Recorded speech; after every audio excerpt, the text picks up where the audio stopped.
Thanks for joining us for our Chamber Connection podcast. Thanks to our friends at Speakeasy, we are here for the next 52 weeks, bringing you guests from around our community, elected officials, business owners, folks doing great work here in Macomb County. So sit back, take a listen, and we hope you'll join us every week for our Chamber Connection. Good morning, and thank you for joining me for this edition of the Chamber Connection podcast. My name is Stacy Ziarko. I'm the president and CEO of the Sterling Heights Regional Chamber of Commerce. And my guest today is a familiar face to many of us in Macomb County, Public Works Director Candice Miller. How are you this morning? I'm doing great, Stacy. I'm just delighted to join with you here. Well, I am so happy to have you here. You know, I have known Candice, most of my adult life. So it's fun to be able to sit here and see you in different roles over your time here.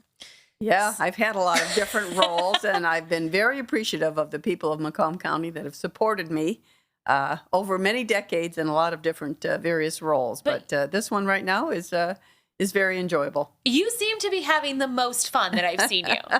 So first of all, talk about, what does the Public Works Commissioner do? Well, this job has been, as you say, I'm having fun at this job. This job is sort of a perfect nexus for me, first of all, because I've always had a huge interest in really protecting and improving our magnificent Great Lakes. There's a lot of things that this job does that has impact on water quality. And then I've also always had a big interest in infrastructure. In fact, for many years when I was in the Congress, I was the only Michigan member on the Transportation and Infrastructure Committee. And so, as I say, this job has been a great nexus for me with that. But the Public Works Commissioner, we're trying to educate folks about how important this job is, not just because I'm here, but whoever comes after me or whatever, because it is very impactful on everyone's everyday life. And I think things we don't think about. And things you don't think about, principally because much of what we do is underground. And so if it's underground, it's out of sight, it's out of mind. But it really shouldn't be, particularly if you end up with a sinkhole and a house falling into a sinkhole on 15 Mile Road, which was my baptism by fire. That even happened a couple days job. before you started, didn't it? 4 days. Yeah, four or 5 days before I took office.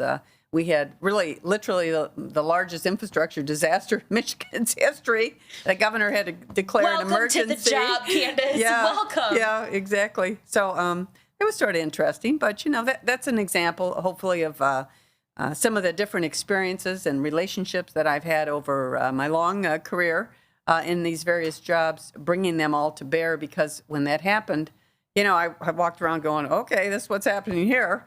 And people said, well, this will be 3 years to fix it. It'll be $150 million. And we fixed it in under a year for $70 million. Not that that's not a lot of money, but it was less than half of what they had anticipated. So, there's a lot of things, though, that are going on with the Public Works Department, and we're at it. We find them, we fix them. And that's the important part. Like, when we look at infrastructure, if I remember my days back from my previous job, Michigan is some of the oldest infrastructure in the country, especially when it comes to water. Yeah. And so when it breaks, it becomes a problem, right? I had a water main break earlier this year in front of my house, right? And 2 o'clock, they never happen at 3 o'clock in the afternoon. Of course not, yeah. It is 2 o'clock in the morning when you hear rushing Usually water. on a holiday. Mine was a Wednesday night, so I can live with that. Okay. But, it becomes an issue then. So you guys are trying to get ahead of that. We are. In fact, the sinkhole is a great example, because as soon as that happened, not only were we busy fixing this, but I said, if this has happened, this is a manifestation of underground that has been let go, that has not been maintained, that has not been inspected properly. And so, for instance, that particular, what we call a drainage district, there are 11 communities that go through that interceptor. Sure. About 600,000 people's flow, their sewage goes through that interceptor. So it's a big drainage district, runs sort of all over the place. But anyway, we about 17 miles of it we inspected. And because of those inspections, which we are now doing on a very regular basis, all of our underground infrastructure, we currently have a $30 million project that's going on by 15 Mile in the ITC corridor to rehabilitate the interceptor. We have another project at 15 Mile at Garfield, which is where the interceptor takes a turn to go up north, up all through the northern communities. And because we have to maintain it, we are relining it. And, these are some very expensive projects, but when we are done, 15-Mile Road is going to have the best infrastructure in the state of Michigan, I Perfect. For think. the record, I live along 15-Mile Road, so I will take it. But that's part of what, I mean, it's important that, you don't want to have another sinkhole. No. So you're doing all of these preventative things. Right. So when people see construction barrels out there, or people see working, there's a big picture here. Well, there is. And, it is sort of interesting because people will call and they say, you've got all these construction barrels there, and I'm not seeing much activity. And I always have to say, I can appreciate that, but there really is happening, but it's underground. Okay, it's underground, so you're really not seeing a lot of it above ground, not all the time. But I'll give you another example. We right now have construction going on at 21 in Garfield. Because of our inspections, we found that the interceptor there, I mean, honestly, if you look at some of the video that we've done with that particular section, I mean, I have a difficult time sleeping at night thinking, oh my gosh, we got to hurry up and get this fixed. I mean, think about a sinkhole in the middle of 21 in Garfield, which is a major thoroughfare in Macomb County. So we are relining that. We're fixing it. We're doing some other kinds of things there as well. And we just have these projects that are happening all over the place. And so it's a busy time. Now, some of what we're doing, though, is because of why I ran for this job, actually, which is to reduce combined sewer overflows in some of the older areas of Macomb County, not inherent to Macomb. It's all over the country. Sure. But older infrastructure that's not right-sized for today's amount of, development that has happened, whether it's climate change, we're having more and intense rainfalls. And unfortunately, we can't handle it, so we have to treat it, but then you discharge out into the lake. And we don't want to do that anymore. Sure. Even though it's permitted. This is a crazy thing. The state actually permits us to do this, just like they permit Oakland County, sure, just like they permit Wayne County. But regardless of that, I think in Macomb County, because we are so focused on our environment, the next generation, the Great Lakes, the Clinton River, all of our natural resources here and assets, that we have the political will to buck up and to do some things to reduce and hopefully eliminate that. We've had great success. One of our big retention basins is at 9 Mile and Jefferson in St. Clair Shores. Uh-huh. But listen, we all live here and live on the lake. And we recreate in the lake, whether it's fishing or boating or, going to the beach or by the way, it's also a drinking water supply. So we really don't need to keep living this way. And we're reducing these combined sewer overflows. I have a $12 million project right now, which hopefully will be online in the fall, that will reduce it quite a bit. We have another, about a $25 million project that we hope to have online here shortly. We're going to be bidding out this summer. That will, again, have a huge impact on reduction of these CSOs. It's such an important, we talk about this a lot, that it's only a problem for people sometimes when it impacts them or when there's a problem, right? Right. And these are things that you are doing to prevent some of those. As the average consumer and user of water, what can I be doing to help in this? I'll tell you something that's really simple but could help a lot. If you live in a subdivision, let's say you live in Sterling Heights, make sure that all of your storm sewer grates in your neighborhoods are clear, that they don't have a lot of debris going down them. Because, listen, people are still littering or things blow around on garbage sure. day and then they blow into the road and then they go into the storm drain. And I don't know where everybody thinks that goes. It doesn't just disappear. Right. It goes into the water stream. It goes into the water stream. And I'll give you an example. We have a major, what we call an outfall. So this is about a 13-foot diameter pipe, storm sewer pipe, that goes from Roseville, goes into St. Clair Shores and goes out into Lake St. Clair, sort of by 11 and a half mile, I would say, okay? Martin Road. And we've just started a project there that we call trash collection. So, whether it's bottles, empty bottles, all kinds of debris that just comes along this whole area and goes happily out into Lake St. Clair. Oh. It's been going on forever, right? So now we are capturing all that trash. Before it goes out into the lake, we're getting dumpsters full of stuff. Oh. And now we're going to start replicating that at other outfalls all the way along the lake in Macomb County. And I think this also brings up, we talk a lot about single-use plastics and all of this stuff and how we can be better stewards of all of that so that you're not throwing away dumpsters of mm-hmm. water bottles and paper and trash, especially, spring's coming. Now's a good time for spring cleanup where, it is. I don't know, you want to be a better steward of our water and our community for the next generation. Well, it is generational. Unfortunately, my generation did not do the best job of being a steward of the environment. But you are now. In all kinds of ways. But it really is for the next generation, not only your generation, but younger as well, right? And so we do a lot of work with volunteer groups. The Clinton River Watershed Council, anyone that's listening, they do great work and they have regular cleanups. And whether that's, in the Clinton River as it comes into Sterling Heights here, meanders down through Clinton Township, Mount Clemens, out into Harrison Township, out into Lake St. Clair. We have a lot of work that we've been doing along the spillway, the Clinton River Spillway, which actually is Mount Clemens and Clinton Township, then Harrison Township. Again, it goes right out into Lake St. Clair. We've done a lot of, actually millions of dollars of habitat restoration and cleanup. So important. And various kinds of things, yeah. So we're really lucky, I think, in Macomb County when we talk about our access to water and waterways. That in areas, that we are, you talked about Lake St. Clair and the Clinton River. It's our job, isn't it, to protect that? It really is, and we have to think proactively. And I'll give you an example of something right here in Sterling Heights I know you're familiar with, the Sterling Relief Drain, which is an inter-county drain. So it really starts right at the border of Oakland and Macomb County. And it runs between 15 and 16 Mile Road. It's a very wide drain, and it drains, a whole area here of all the industrial areas. Fascinating. Yeah, and so what we did there is we daylighted a big portion of it. It's about a 5-mile drain. We daylighted a portion of it. So we took out these old CMP, they call them, the old metal culverts, took that out, and we're sort of allowing Mother Nature to do her thing. So now all of the stormwater is being filtered by the ground before it goes out into the lake. And at the same time, it's taking out thousands of tons of nitrogen and phosphorus and sedimentation. And then we've done a lot of green infrastructure kinds of things there. Excuse me. And we've planted thousands of trees and bushes and it's beautiful back there. Well, now on the invert of this drain where we put all these plugs of native grasses and various kinds of plants native to Michigan, we literally have created a 2.5-mile butterfly flyway for our pollinator friends. You also never know who you're going to see back there. We had there's several deer.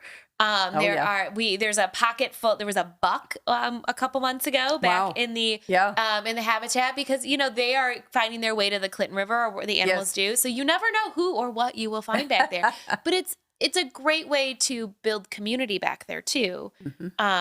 And I live right there, so I also see the water. I've always tell, we had a big rain. Yeah. There, the drain has a lot of, the drain's holding on to water. I don't see that as often anymore. Well, I'm in the drain business. That's what I keep telling my staff, Just remember, besides everything else we're doing, which is great, we are in the drain business. Yes. We have to make sure that we are stormwater managers, that we are managing stormwater, so that neighborhoods don't flood, so that roads are not flooding. Right. We're doing all kinds of things with cleaning out grates, being proactive when we see a big rain coming. In areas like in Roseville, we clean out, there's a big grate, big gravel pit there right by I-94. Before they were not cleaning out the grate, and you'd have all of this. There were all kinds of issues on I-94, okay? Now we're trying to get ahead of that, and we're doing it all over the county. So, really being proactive is a big part of every job, but particularly, I think, when you're in the infrastructure business. Well, we also, we looked at water. Well, we love it here in Macomb County. It can be a dangerous beast to all of us, too, if there's too much of it. I think we've all seen what can happen to homes and to neighborhoods and to roads when it's flooding. And you guys are doing a great job of hoping.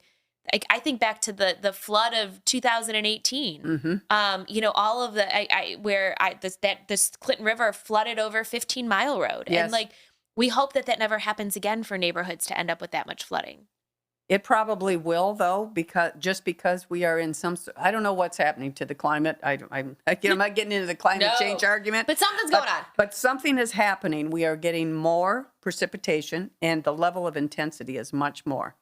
And when you talk about a flood like that, a good example of that, well, just a couple of years ago, actually, when in the city of Detroit by the Jefferson Chalmers area and all the Grosse Points, they had terrible flooding. Yes. I mean, you could draw, and we did, driving up and down all those roads, and there are literally mountains of everything that happened In the from basements. all their basements. Yes.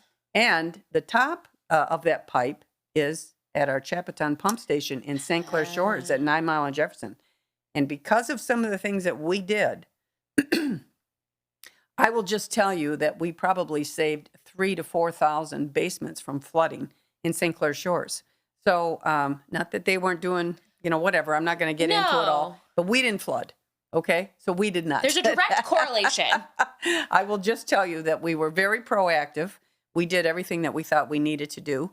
And we saved thousands of homes from their basements from flooding. But we are stormwater managers. And like you say, people don't think about it. Yeah. So all of a sudden you have 3 or 5 foot of water in your basement. It gets your attention. And you wonder, what happened? What went wrong, right? So, Candice, you've done a phenomenal job over your time as a public servant of building really strong relationships, which I think, you and I talked about this as to why you can be so effective in this role. And you're able to get money from the federal government and the state to make these projects happen, to leverage things to make them go farther. Well, I have been successful in that. And I just tell you, because when I took this job, when I ran for this job, I hope to be able to leverage different relationships that I've had or my understanding of the legislative process. And I'll just give you an example. So last year, our department received a $72 million appropriation from the state. And I am so appreciative of the state legislature and the governor for signing that for us and the help. But there were no other county drain commissioners anywhere that I don't know if they got anything.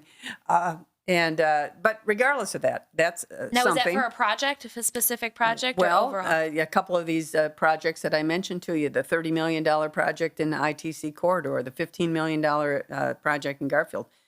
Some of that money will be used for that.